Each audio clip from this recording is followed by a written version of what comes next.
আল্লাহ তাআলা শরীফ ওসমান হাদির মতো কিছু যুবক আমাদেরকে তৈরি করে দিন। তার যে সাহসিকতা, মৃত্যুকে উপেক্ষা করার, মৃত্যুর ভয়কে জয় করার।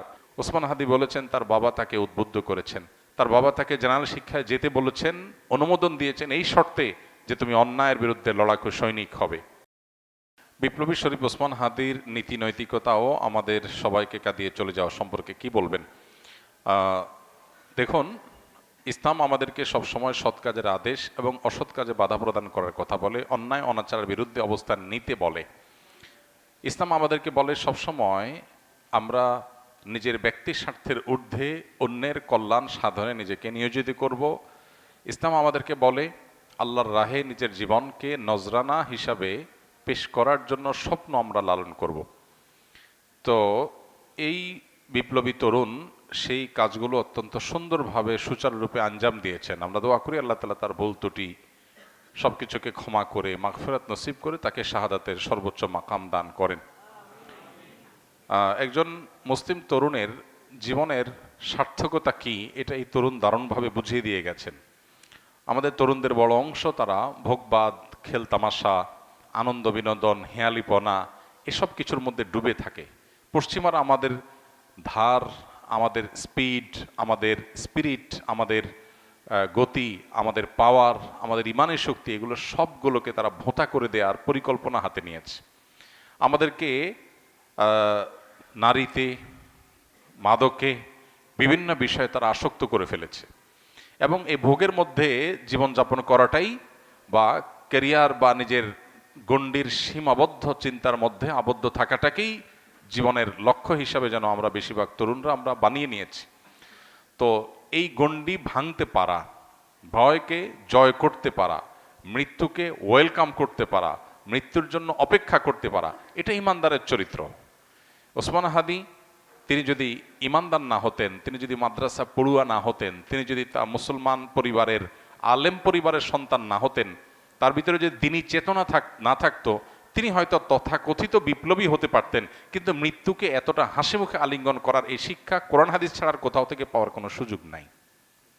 অতএব আমাদের প্রত্যেকটা যুবক কিভাবে তিনি ন্যায়নিষ্ঠ হবেন, কিভাবে তিনি দেশের মানুষকে, মুসলিম মিল্লাতকে অন্যায়ের হাত থেকে রক্ষা করবেন, আধিপত্যবাদের বিরুদ্ধে কিভাবে তিনি লড়ে যাবেন এবং ব্যক্তি স্বার্থ চিন্তা করবেন না, ফ্যামিলি স্বার্থ চিন্তা করবেন না, এগুলোর ঊর্ধ্বে উঠবেন, আল্লাহর উপরে ভরসা রাখবেন, আল্লাহর সঙ্গে সাক্ষাতের প্রত্যাশা করবেন, সেই ন্যায়নিষ্ঠ হওয়ার, অন্যায়ের বিরুদ্ধে প্রতিবাদী হওয়ার, অসৎ কাজে বাধা প্রদান করার শিক্ষা ওসমান হাদি আমাদেরকে দিয়ে গেছেন। আলহামদুলিল্লাহ, আমরা দোয়া করি আল্লাহ তাআলা তার শিক্ষা আমাদের জীবনে ধারণ করার তৌফিক দান করুন এবং আমাদের সবাইকে তার যে ভালো গুণগুলো আছে সেগুলো অর্জন করার। তার মতো আরও অনেক তরুণরা আমরা নিকট অতীতে দেখেছি, তারা দারুণভাবে নিজের কাজটা করে যেতে পেরেছেন, আদর্শ স্থাপন করতে পেরেছেন।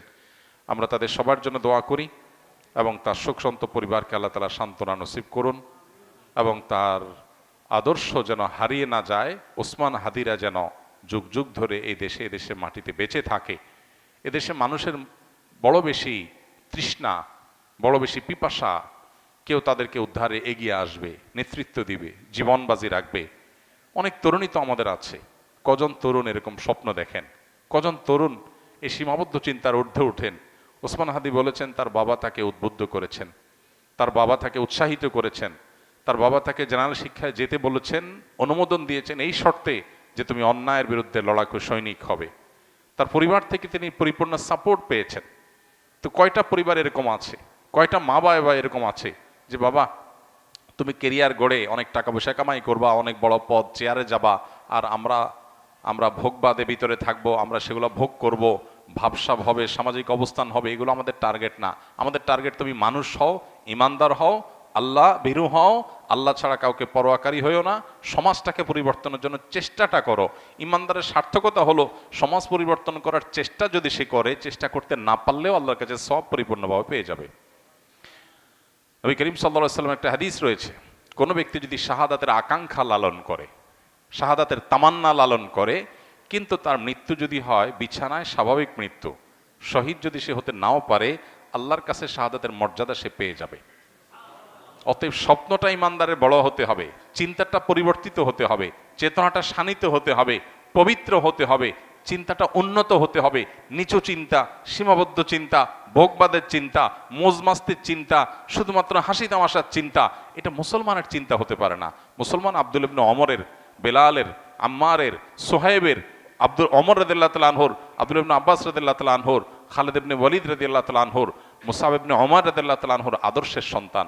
তারা জীবন বাজি রেখেছেন, সব উৎসর্গ করে দিয়েছেন। আর ভোগ বিলাস এগুলো তো অন্য 10টা ছেলেও করতে পারে, আত্মত্যাগ সবাই করতে পারে না। সামান্য ক্যারিয়ারের চিন্তা নিয়ে আবদ্ধ হয়ে থাকা, সীমাবদ্ধ চিন্তার মধ্যে আবদ্ধ থাকা, এটা তো পৃথিবীর সব যুবক তরুণী করে।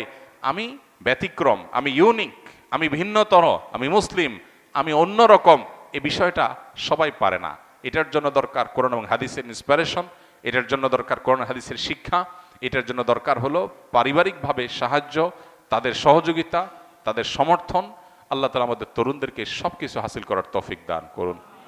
আমাদের এই সমাজটাতে যে অনাচার, অনিয়ম, আধিপত্যবাদের কাছে গোলামি করা, মাথা নত করা, বিদেশিদের কাছে নিজেদের সব কিছুর বর্গা দিয়ে দেওয়া, এই জিনিসটা আমাদের দেশে দীর্ঘদিন থেকে হচ্ছে। আমরা নামে মাত্র স্বাধীন হয়েছি, আমাদের চিন্তা চেতনায় আমরা স্বাধীন হয়ে উঠতে পারিনি। আমরা পরিপূর্ণ স্বাধীনতার স্বাদ ভোগ করছি না। আমাদের এখানে এখনো কান পাতলে চতুর্দিকে প্রতিটা ওয়াল থেকে মাজলুম মানুষদের কান্নার আওয়াজ শুনতে পাই আমরা। আমাদের এখানে এখনো ন্যায় বিচার প্রতিষ্ঠা হয় নাই। আমাদের এখানে অন্যায় করে এখনো মানুষ পার পেয়ে যায়। এগুলো থেকে উদ্ধার করে একটা সুন্দর সমাজ বিনির্মাণ হবে। অন্যায়ের বিরুদ্ধে মাথা ছাড়া দিয়ে মাথা উঁচু করে কথা বলবে, এরকম মানুষের জন্য প্রচণ্ড তৃষ্ণা এবং পিপাসা সমাজে আছে। দরকার কিছু তরুণের, দরকার কিছু যুবকের। আল্লাহ তাআলা শরীফ ওসমান হাদির মতো কিছু যুবক আমাদেরকে তৈরি করে দিন। তার যে সাহসিকতা, মৃত্যুকে উপেক্ষা করার, মৃত্যুর ভয়কে জয় করার, ভয় পাওয়ার যে সংস্কৃতি আমাদের দেশে আছে, বাবা ভয় পায়, মা ভয় পায়, স্বামী স্ত্রী ভয় পায়, নিজে ভয় পায়, সবাই ভয় পায়, ক্যারিয়ারের ভয়, ব্যবসা নষ্ট হয়ে যাওয়ার ভয়, চাকুরির ভয়, এই ভয়কে জয় করার জন্য কলিজা লাগে। আল্লাহ তাআলা সেই কলিজা, সেই সাহসিকতা, সেই ইমানের শক্তি আমাদের সবাইকে নসিব করুন। এবং আবারও দোয়া করি আল্লাহ তাআলা এই বিপ্লবীকে, এই তরুণকে তার ভুল ত্রুটিগুলোকে মাফ করে কিয়ামতের ময়দানে শহীদদের কাতারে সর্বোচ্চ সম্মানের সাথে তাকে শামিল হওয়ার তৌফিক দান করুন। এরপরে প্রশ্ন হলো, আমার একজন নিকটাত্মীয় 83 বছর বয়স, তিনি তার প্রোস্টেট সার্জারি হয়েছে, এখন ওনার প্রস্রাব অনিয়ন্ত্রিত, ডায়পার ব্যবহার করেন, কাপড় সম্পূর্ণ পরিষ্কার থাকে, এই অবস্থায় কি নামাজ হবে? অনেকে আছেন এই ধরনের অসুস্থ, যারা এরকম অসুস্থ, যাদের ডায়পার পড়তে হয় কিংবা পেশাব একটা ব্যাগে করেন, তারা শরীরের সাথে সেটা ফিট করা থাকে, কাপড় চোপড়ে নাপাক লাগে না, এরকম ব্যক্তিরা এই ডায়পার বা পেশাবের যে ব্যাগ, এটা খুলে ফেললে যদি তার কাপড় চোপড় নষ্ট হবে, নামাজের জায়গা নষ্ট হবে এরকম মনে হয়, বরং ডায়পার পরা অবস্থাতে তারা নামাজ পড়বেন, কোনো অসুবিধা নেই। মাজুর হিসাবে তারা উজু করে পবিত্রতা অর্জন করে নিয়মতান্ত্রিকভাবে সালাত আদায় করলে তাদের সালাত হয়ে যাবে। আল্লাহ সুবহানাহু ওয়া তাআলা বলেছেন, ফাত্তাকুল্লাহা মাসতাতা'তুম, তোমরা আল্লাহকে যতটুকু সাধ্যে কোলায় ততটুকু ভয় করো, যেটা তোমার সাধ্যের বাইরে সেটার জন্য আল্লাহ পাকড়াও করবেন না। আল্লাহ বলেছেন, লা ইউকাল্লিফুল্লাহু নাফসান ইল্লা উসআহা, সাধ্যের বাইরে আল্লাহ কিছু চাপিয়ে দেন না। একজনের অপারেশন হয়েছে, তার এর ছাড়ার কোনো বিকল্প নাই, অনবরত পেশাবের ফোঁটা আসতে থাকে বা যখন তখন চলে আসে তার নিয়ন্ত্রণের বাইরে, সো তিনি ডায়পার ইত্যাদি ব্যবহার করে যদি তিনি নামাজ পড়েন, নামাজ হয়ে যাবে ইনশাআল্লাহ তাআলা।